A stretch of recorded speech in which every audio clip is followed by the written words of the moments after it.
Hello mga ka-Melanie! Kumusta naman kayo? Sana ay lagi kayo nasa mabuting kalagayan. Andito nga pala kami ngayon sa short time at magla-lunch muna kami. So nag-order ako ng fried rice, munggo, isda, at saka laing. So mamaya mukbang tayo ha.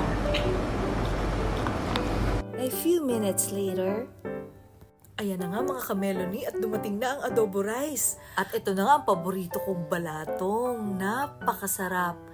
At meron pang laing, umuusok-usok pa. At may daing pang bangus.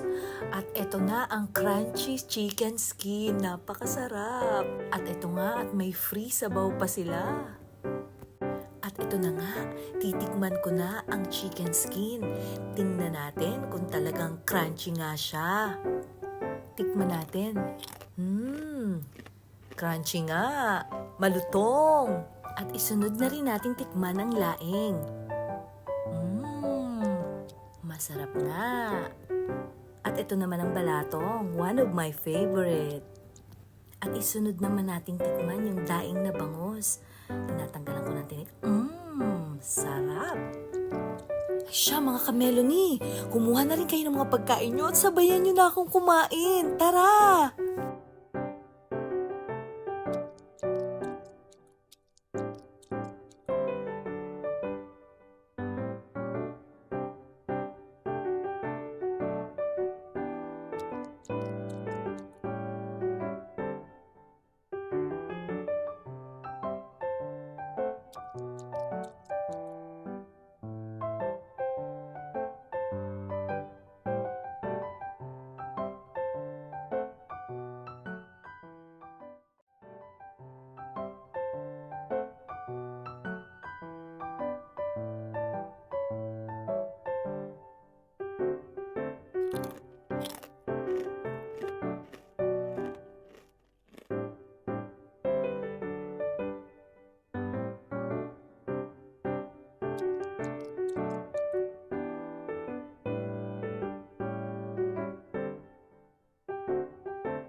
At ito na nga mga ka-Melanie, hindi ko na kinaya, sobrang busog. Kaya humingi na lang ako kay kuya ng lagayan para ako na lang magbabalot ng sarili kong pagkain.